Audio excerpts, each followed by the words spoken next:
नमस्कार दोस्तों। आज हम चाणक्य नीति के छठे अध्याय की शुरुआत कर रहे हैं। इसमें चाणक्य कहते हैं कि बुद्धिमान व्यक्तियों को अपनी इंद्रियों को वश में कर समय के अनुरूप बगुले के समान अपने कार्य को सिद्ध करना चाहिए। तब तक धैर्य रखना चाहिए जब तक लक्ष्य चलकर पास ना आ जाए। मनुष्य वेद आदि शास्त्रों को सुनकर धर्म के रहस्यों को जान लेता है। विद्वान की बात सुनकर बुरे व्यक्ति बुरे ढंगों से सोचना छोड़ देते हैं। गुरु से ज्ञान प्राप्त करके मनुष्य संसार के बंधनों से छूट जाता है।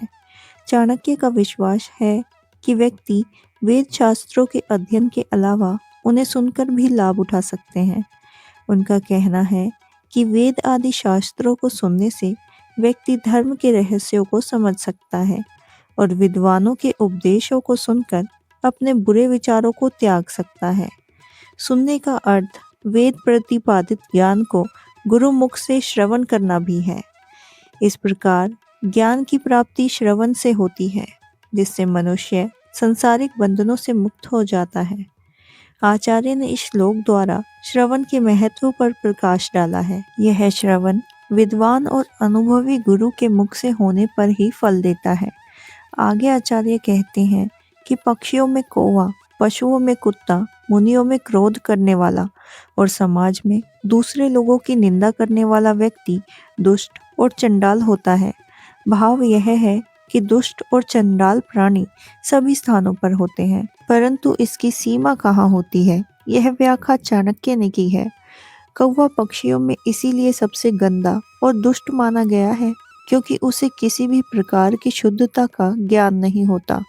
वह सदैव गंदगी में जाकर बैठता है।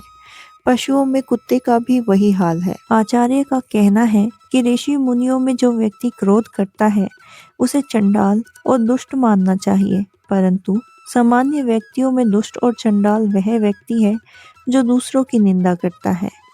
आगे आचार्य कहते हैं, कांसे के बर्तन राख से मांजने पर, तांबे खटाई से, स्त्रियां रजस्वला होने के बाद तथा नदी का जल तीव्र वेग से शुद्ध होता है। अपनी प्रजा में घूम फिरकर उसकी स्थिति को जानने वाले राजा की प्रजा उसकी पूजा करती है। जो दिग्गज ब्राह्मण देश प्रदेश की भूमि पर ज्ञान का प्रचार करते हैं उसकी पूजा होती है। जो योगी सदा घूमता रहता है वह आदर सत्कार का भागी होता है, परंतु भ्रमण करने वाली स्त्रियां भ्रष्ट हो जाती हैं। राजा का कर्तव्य यह है कि वह स्वयं भी अपने राज्य में घूम फिरकर प्रजा की वास्तविक स्थिति ज्ञात करने की कोशिश करे। वह अपने ज्ञान के अनुसार उनके दुख दूर करने की कोशिश कर सकता है। ब्राह्मण का कर्तव्य है कि वह घूम फिरकर लोगों को शास्त्रों का ज्ञान दे। एक स्थान पर रुकने से उस स्थान और वहां संपर्क में आने वाले लोगों से संबंध स्थापित होने के कारण आसक्ति और मोह का हृदय में उठ खड़ा होना स्वाभाविक है। यह स्थिति योगी को बांध लेती है। इसके लिए योगी का एक स्थान पर 24 घंटे से ज्यादा रुकना ठीक नहीं माना जाता। इसके विपरीत इन लोगों के समान इधर उधर घूमने वाली नारी अपने धर्म से विचलित हो जाती है। स्त्री का इधर उधर घूमना परिवार के अपमान का कारण होता है और वह समाज की नजरों में गिर जाता है। मनुष्य जैसा भाग्य लेकर जन्म लेता है उसकी बुद्धि उसी के अनुसार प्रवृत्त होती है और वह व्यवसाय अथवा काम धंधे में वैसे ही चुनता है तथा उसके सहायक भी उसी प्रकार के होते हैं। आचार्य का कहना है कि जो होना है वह होकर ही रहता है। मनुष्य काम धंधे के लिए अपनी बुद्धि के अनुरूप व्यवसाय को चुनता है और उसके काम धंधे में सहायता करने वाले भी उसी के विचार के अनुरूप मिल जाते हैं। आगे आचार्य कहते हैं, समय सब प्राणी को अपने पेट में पचा ले अर्थात सबको नष्ट कर देता है। काल ही सबकी मृत्यु का कारण होता है। जब सब लोग सो जाते हैं तो काल ही जागता रहता है। इसमें संदेह नहीं है कि काल बड़ा बलवान है। काल से पार पाना अत्यंत कठिन है। व्यक्ति काल के प्रभाव से नहीं बच सकता। जीवों सहित सभी वस्तुएं काल के प्रभाव से नष्ट हो जाती है। सबके सो जाने पर भी वह काल है जो जागता रहता है। काल चक्र सृष्टि के आरंभ से लेकर प्रलय काल तक चलता रहता है, कभी नहीं रुकता। जो उसकी उपेक्षा करता है, काल उसे पीछे छोड़कर आगे निकल जाता है। काल हम सबके साथ ऐसा खेल खेलता है जैसे शिकार बने चूहे के साथ बिल्ली खेलती है। आगे आचार्य कहते हैं कि जीवात्मा स्वयं कार्य करता है और उसके फल भी स्वयं भोगता है।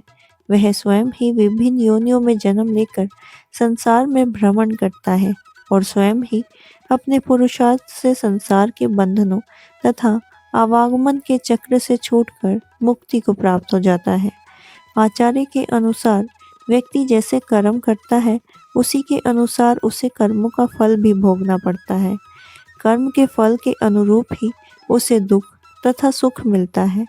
वह स्वयं ही अपने कर्मों के अनुसार संसार में विभिन्न योनियों में जन्म लेता है और जन्म मरण के चक्र में पड़ता रहता है। उसे इस चक्र से मुक्ति भी स्वयं ही उसके श्रेष्ठ कार्यों से मिल जाती है। आचार्य का कथन है कि बंधन और मुक्ति दोनों तुम्हारे हाथों में है। स्वयं शब्द पर जोर दिया है तो उत्तरदायित्व की ओर भी संकेत किया है। आगे आचार्य कहते हैं कि राजा को राष्ट्र के पापों का फल भोगना पड़ता है। राजा के पाप पुरोहित भोगता है, पत्नी के पाप उसके पति को भोगने पड़ते हैं और शिष्य के पाप गुरु भोगता है। राजा यदि राष्ट्र को ठीक ढंग से नहीं चलाता अर्थात अपने कर्तव्य का पालन नहीं करता तो उससे होने वाली हानि राजा को ही कष्ट पहुंचाती है। यदि पुरोहित अर्थात राजा को परामर्श देने वाला व्यक्ति राजा को ठीक तरह से सलाह नहीं देता तो उसके पाप पुरोहित को भोगने पड़ते हैं। स्त्री यदि कोई बुरा कार्य करती है तो उसका पति ही दोषी होता है। इसी प्रकार शिष्य द्वारा किए गए पाप का वहन गुरु को करना पड़ता है। अधीन द्वारा किए गए पाप का भागी स्वामी ही होता है। आगे आचार्य कहते हैं ऋणी पिता अपनी संतान का शत्रु होता है। यही स्थिति बुरे आचरण करने वाली माता की भी है। सुंदर पत्नी अपने पति की और मूर्ख पुत्र अपने माता पिता का शत्रु होता है।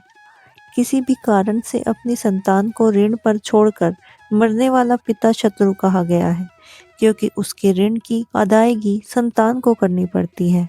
व्याभिचारिणी माता भी शत्रु के समान मानी गई है, क्योंकि उससे परिवार कलंकित होता है। इसी प्रकार अत्यंत सुंदर स्त्री अपने पति के लिए शत्रु के समान है, क्योंकि बहुत से लोग उसके रूप से आकर्षित होकर उसे पथभ्रष्ट करने का प्रयत्न करते हैं। मूर्ख पुत्र के कार्यों की वजह से माता पिता को नित्य अपमान सहना पड़ता है। इससे परिवार को दुख वह हानि होती है, इसीलिए वह परिवार का शत्रु है। आगे चाणक्य कहते हैं लोभी को धन देकर, अभिमानी को हाथ जोड़कर, मूर्खों को उसकी इच्छा के अनुसार कार्य करके और विद्वानों को सच्ची बात बताकर वश में करने की कोशिश करनी चाहिए। लोभी व्यक्ति अपने स्वार्थ में इतना अंधा होता है कि वह धन प्राप्ति के बिना संतुष्ट नहीं होता। उसे धन देकर वश में किया जा सकता है। जिस व्यक्ति को अभिमान है, अहंकार है, उसे नम्रता पूर्वक व्यवहार करके वश में किया जा सकता है। मूर्ख व्यक्ति सदैव हठी होता है, इसीलिए उसकी इच्छा के अनुसार कार्य करके उसे अपने अनुकूल बनाया जा सकता है। और विद्वान व्यक्ति को वश में करने का सबसे सही उपाय यह है कि उसे वास्तविकता से परिचित कराया जाए। आगे आचार्य कहते हैं बुरे राज्य की अपेक्षा किसी प्रकार का राज्य ना होना ही अच्छा है। दुष्ट मित्रों के बजाय मित्र ना होना अच्छा है। दुष्ट शिष्यों की जगह शिष्य ना होना अधिक अच्छा होता है। और दुष्ट पत्नी का पति कहलाने से अच्छा है कि पत्नी ही ना हो।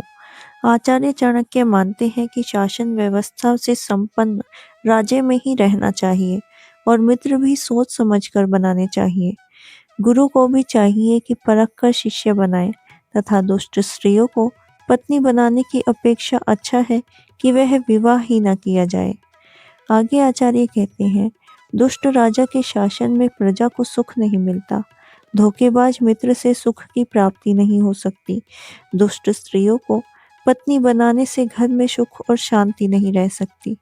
किसी प्रकार के खोटे शिष्य को विद्यादान देने से गुरु का भी अपयश होता है। व्यक्ति को शेर और बगुले से 1-1, मुर्गे से 4, कौवे से 5, कुत्ते से 6 और गधे से 3 गुण सीखने चाहिए।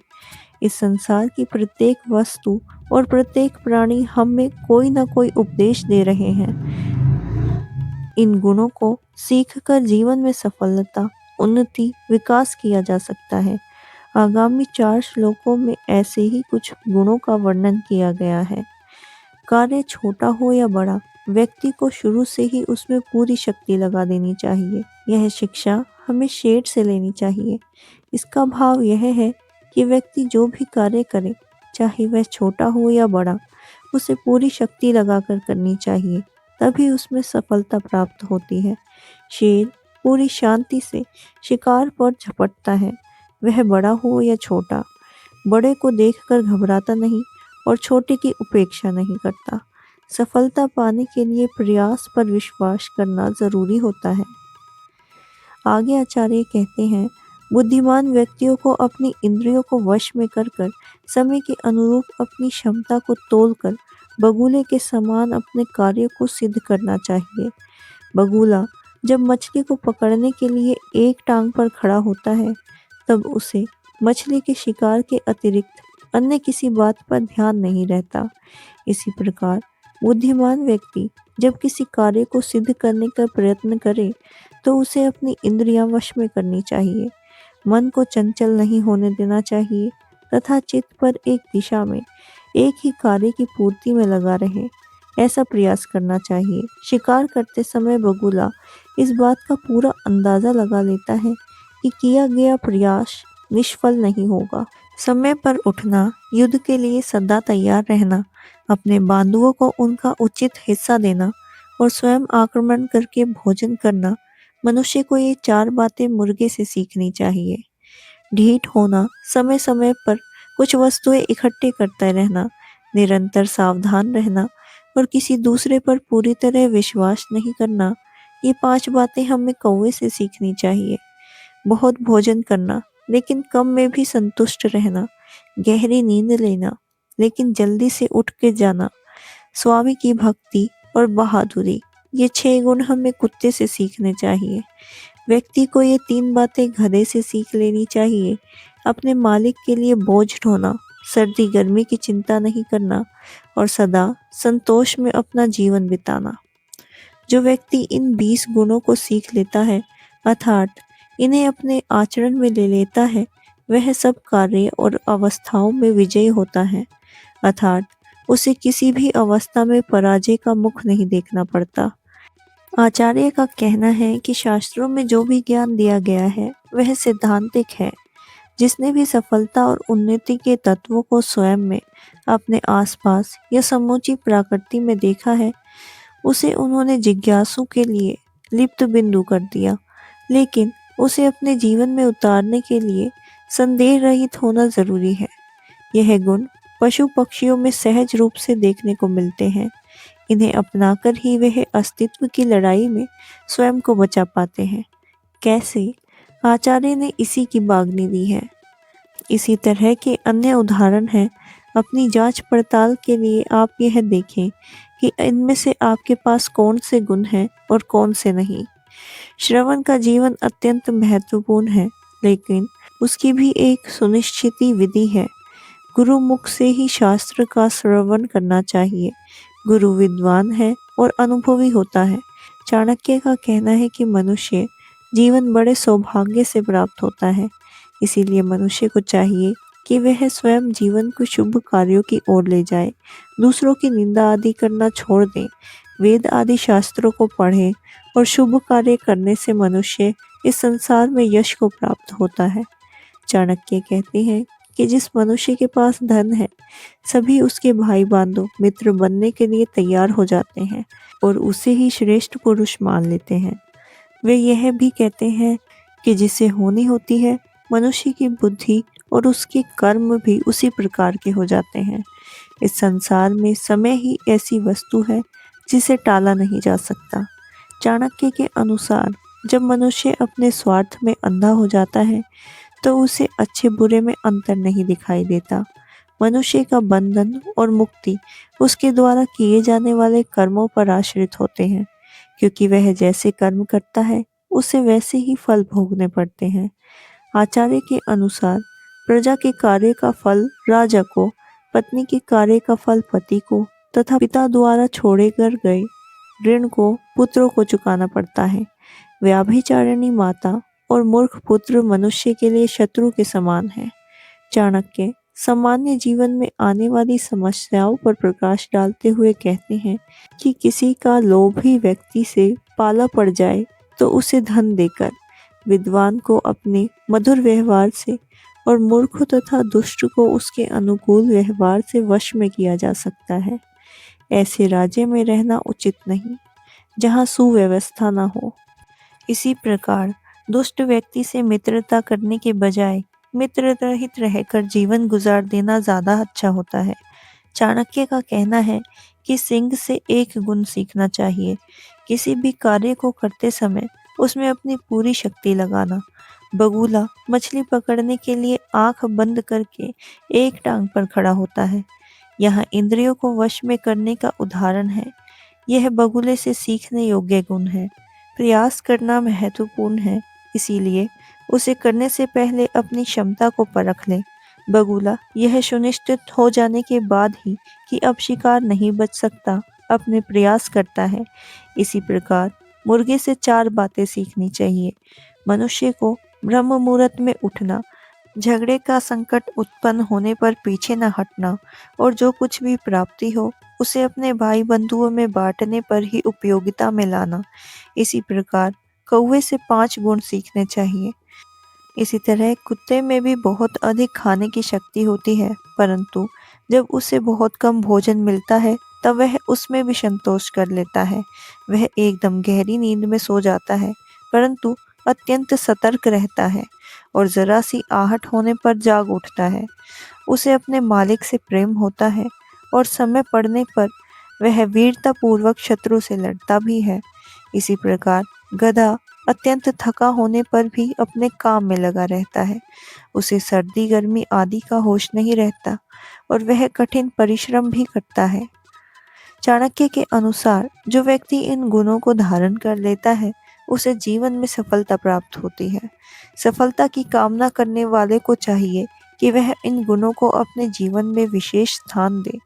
इसी के आधार पर हम अपनी संभावनाओं को भी आंक सकते हैं। देखिए कसौटी पर घिस कर अपने खरेपन को।